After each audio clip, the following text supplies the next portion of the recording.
Imagine a world of towering glaciers, vast open plains, and massive beasts roaming under an ice age sky. Among the most fearsome predators was a creature whose name still evokes power and mystery: the direwolf.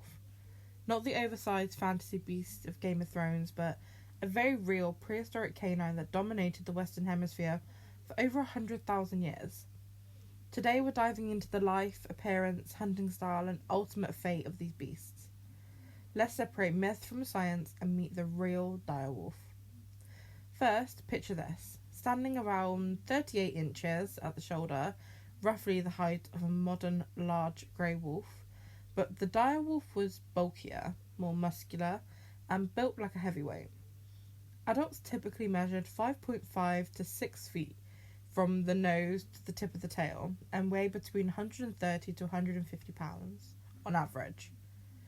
Some large individuals push towards 175 pounds, making them about 25% heavier than most grey wolves of today.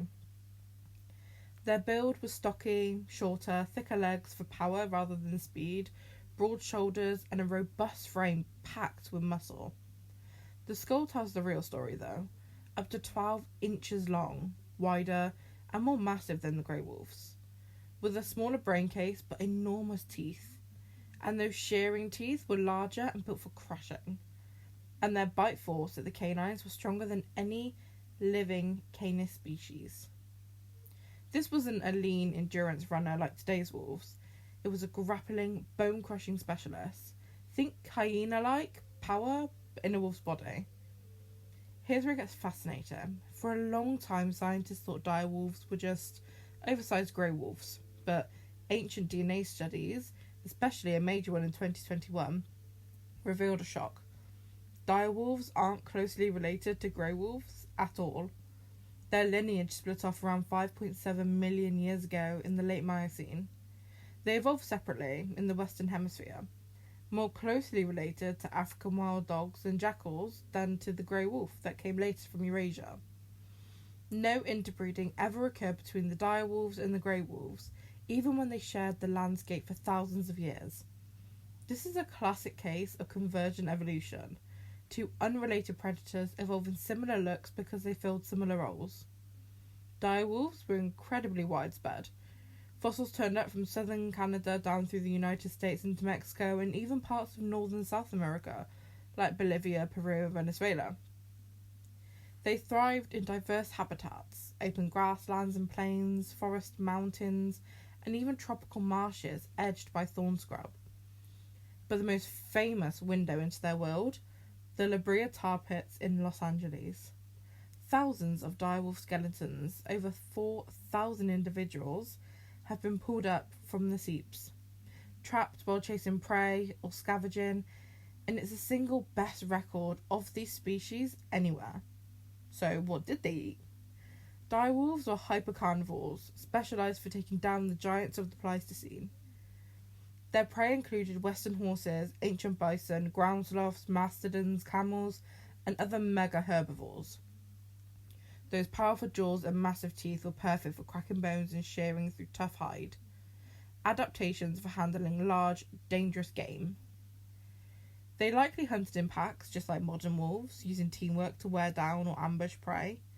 Worn teeth and fractured bones in many fossils show a rough life full of violent encounters. They weren't fast sprinters, but ambush and grapple specialists, relying on brute strength over agility. Interestingly, they coexisted with grey wolves for tens of thousands of years in North America, but the smaller, more versatile grey wolf outlasted them. Around 13,000 to 10,000 years ago, at the end of the Pleistocene, direwolves vanished. This was the same wave that took out the mammoths, saber-toothed cats, giant ground sloths, and many others. The leading theory? A deadly combination. Climate change warmed the world, reshaping ecosystems. Mega herbivore prey species disappeared rapidly, and competition from other predators intensified. Direwolf specialisation on big game became a liability when those giants were gone. Unlike the adaptable grey wolf, that could switch to smaller prey, direwolves couldn't pivot fast enough. Their last dated remains hover around 9,500 to 10,000 years ago. After dominating for over 100,000 years, they were gone, Direwolves live on in popular culture, from fossils in museums to inspiration in fiction. But in a stunning twist, as of 2025, biotech company Colossal Biosciences announced that they have used ancient DNA from fossils, like a 13,000-year-old tooth and a 72-year-old ear bone, to gene edit grey wolf embryos, creating pups with dire wolf traits: broader heads, stronger jaws, thicker fur, bulkier bodies. These are the closest thing to de-extinct direwolves yet. Though they are still mostly grey wolf genetically, it's a bold step in de-extinction science, sparking debates about ethics, ecology, and what it's like to bring back the past. The direwolf wasn't a monster from fantasy. It was a highly successful Ice Age predator, perfectly tuned into its world, until that world changed forever, a reminder of how fragile even the mightiest can be. Thank you so much for watching this video to the end. I really appreciate you. Make sure you leave a like and comment if you liked it, and I will see you in the next one. Bye.